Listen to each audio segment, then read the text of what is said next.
India जो है वो S-400 तो बहुत दूर की बात, इंडिया S-500 चाहता है। मेरे पाकिस्तानियों, एक बहुत बड़ी खबर कंफर्म हो रही है और इंडिया का जो इंटरेस्ट है इस रशियन S-500 में वो बढ़ता जा रहा है। जो नए हथियार खरीदने हैं, अब ये किसके लिए खरीदने हैं? ये हमारे लिए खरीदने हैं ना, और किसके लिए खरीदने हैं? ये हर कीमत पे इंडिया के पास होना चाहिए। मैंने आपको बताया था कि अगर ये खबर, जो कि कल एक ब्रेकिंग न्यूज थी, ये कंफर्म होती है तो जर्नैलों की गेम ओवर हो जाएगी। भारत और रूस के बीच अब S-500 एयर डिफेंस सिस्टम की खरीद को लेकर बातचीत शुरू हो गई है और अंतिम स्तर तक पहुंच चुकी है। अब भारत ये कह रहा है कि S-400 जो सिस्टम है एयर डिफेंस का, वो तो हमें और चाहिए।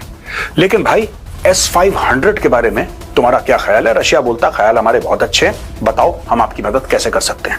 और एक मर्तबा फिर भारत ने एक ऐसा धमाका किया है और एक ऐसी बड़ी खबर इस वक्त सामने आई है। पिछले 15 सालों में सबसे ज्यादा यानी 16% उन्होंने इजाफा किया है। S-400 क्या है दोस्तों? हम लोग खरीद रहे हैं रशिया से।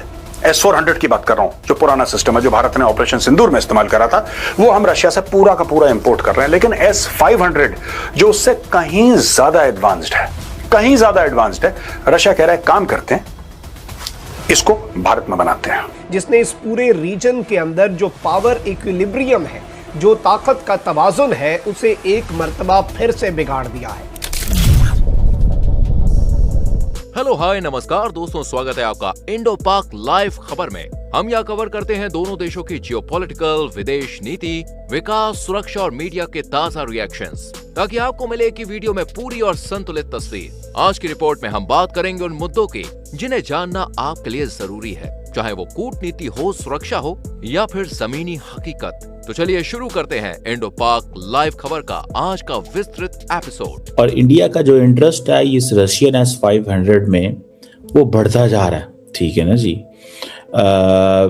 और दूसरी बात यह है कि ये क्योंकि जो S-500 है ये रशियंस भी इस्तेमाल कर रहे हैं, तो शायद बातें चल रही हैं कि ये हर कीमत पे इंडिया के पास होना चाहिए, वरना इंडिया का जो दिफा है वो खित्ते में मजबूत नहीं होगा। पूरे शहर के शहर को वो कवर कर लेता है।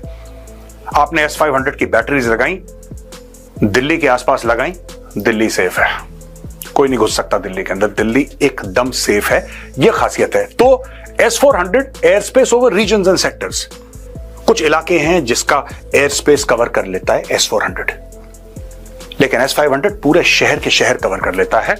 The S-400 is proven to integrate well with India's integrated air defense network, which comprises a buffet of international systems ranging from India's own Akash system to the Israeli MR, SAM and Spider systems. The S-500 could potentially be India's biggest ever single weaponry deal with Russia. कभी लोगों का यह कहना है कि भारत ने कभी इतनी बड़ी डील नहीं करी, अगर ये S-500 की डील हो जाती है तो। S-500 की खूबी ये है कि ये एक strategic air and missile defence system है, जो कि बैलिस्टिक मिसाइल्स जो होते हैं, ICBMs, उनको भी इंटरसेप्ट कर लेता है, हाइपरसोनिक मिसाइल्स को इंटरसेप्ट कर लेता है, एयरक्राफ्ट को जो भले स्टेल्थ फाइटर हो, ड्रोन्स को, क्रूज मिसाइल्स को, और सैटेलाइट जो कि लो ऑर्बिट पे चल रही होती हैं उनको, और दैट इज़ वन थिंग। लेकिन सवाल ये पैदा होता है कि इंडिया क्यों चाहता है। पहली बात तो ये है कि इंडिया के जो है वो चाइना के जो लॉन्ग रेंज मिसाइल हैं, जिसमें DF-41 ICBMs हैं, DF-17 हाइपरसोनिक ग्लाइड व्हीकल्स हैं और लॉन्ग रेंज क्रूज मिसाइल्स हैं, इनको लेकर के वो समझते हैं कि हमें ये S-500 चाहिए। खूबसूरती क्या है S-400 और S-500 की कि जो भारत के बने सिस्टम्स हैं और जो इजराइल में बने सिस्टम्स भारत में हैं, तो ये सारे के सारे इंटीग्रेट। देखिए दोस्तों, एंड में ना ये चलता सॉफ्टवेयर से, हार्डवेयर तो है ही है, लेकिन ये सॉफ्टवेयर से चलता है। सॉफ्टवेयर की ये खूबसूरती है कि one software should be able to speak to the other software. अगर इंडियन सॉफ्टवेयर रशियन सॉफ्टवेयर से बात ना कर पाए और रशियन सॉफ्टवेयर अगर इजरायली सॉफ्टवेयर से ना बात कर पाए और वो भारत की सॉफ्टवेयर में इंटीग्रेट ना हो पाए, कोई फायदा नहीं है। पर इसमें यह फायदा है कि all three softwares, Israeli, Russian and Indian, they are seamlessly aligned, कोई दिक्कत नहीं। S-400 3 बैटरियां ऑलरेडी इंडिया के पास हैं। S-400 से जो थ्रेट है वो 400 किलोमीटर तक ले सकते हैं, लेकिन जो ICBM को पकड़ने के लिए, इंटरसेप्ट करने के लिए, वो जो हाइपरसोनिक वेपन है उसको करने के लिए they need that. So S-500 जो है ये गैप फिल करेगा। This is what Indians are thinking in a long run. So there is a lot of conversation. देखें, एक है कि वो क्या सोच रहे हैं, हमें क्या करना चाहिए या क्या नहीं करना चाहिए। From an Chinese perspective they are in this game कि हमें अपनी nuclear command and control structure को बचाना है। देखें, इंडिया के जो न्यूक्लियर कमांड सेंटर्स हैं वो they are under Chinese threat, under Pakistani threat भी हैं, ठीक है। लेकिन इन केस ऑफ चाइना, तो वो जैसे विक्टर गाओ ने बात की थी, वो is a de facto spokes person है चाइनीज फॉरेन ऑफिस का। उसने कहा जी कि you can shot a first bullet on China but China will not let you shot a second bullet. पहली गोली चला दोगे, दूसरी हम चलाने नहीं देंगे तुम्हें, ठीक है जी। सो जो न्यूक्लियर कमांड सेंटर्स हैं उनको प्रोटेक्ट करने के लिए, स्ट्रेटेजिक एयर बेसिस को प्रोटेक्ट करने के लिए, जहां से ये सारी हो सकती हैं फ्लाई करना होता है इन्होंने। तीसरी बात यह है कि जो इंडिया के पास एक बड़े पैमाने में बैलिस्टिक मिसाइल स्टोरेज फैसिलिटीज़ हैं, बैलिस्टिक मिसाइल स्टोरेज फैसिलिटीज़ हैं, जहाँ पे वो सैकड़ों हज़ारों की तादाद में वो पड़ा हुआ है सारा कुछ।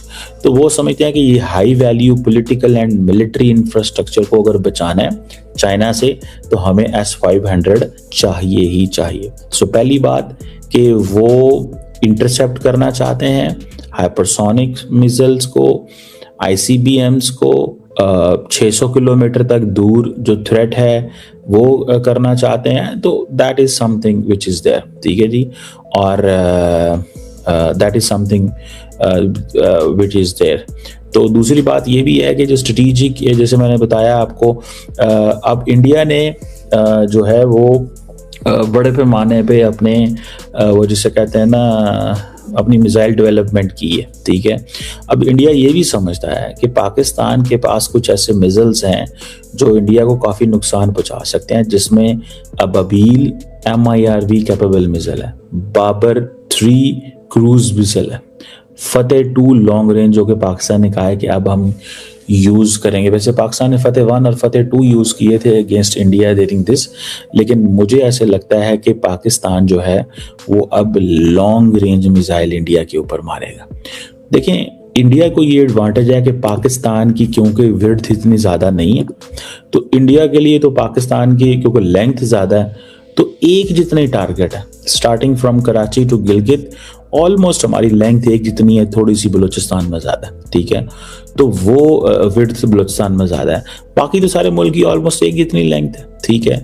तो उनके लिए वो टारगेट नहीं है। तो हमारे लिए क्या है? हमारे लिए ये है कि we have to go deep inside India. तो ये जो इंडिया कहता है ना जी कि हमारा साउथ और ये सेफ है, पाकिस्तान का इस दफ़ा ये है जो बातें सामने आई हैं कुछ मिलिट्री के लोगों से और कुछ पॉलिटिशियन से, कि this time their south is not safe and their economic centres are not safe. ये जितने गुजरात के अंदर बड़ी बड़ी रिफाइनरीज और बिजनेसेस हैं ये अदानी अंबानी के, these are major target. Pakistan ने ये टारगेट किए हुए हैं और पाकिस्तान ने इसके ऊपर, जारी बात है पाकिस्तान के पास सारी पिक्चर्स हैं, कोऑर्डिनेट्स हैं, हर चीज़ की इंफॉर्मेशन है और सैटेलाइट से देख रहे हैं कौन किधर क्या जा रहा है। तो ये चीज़ें जो हैं वो हैं।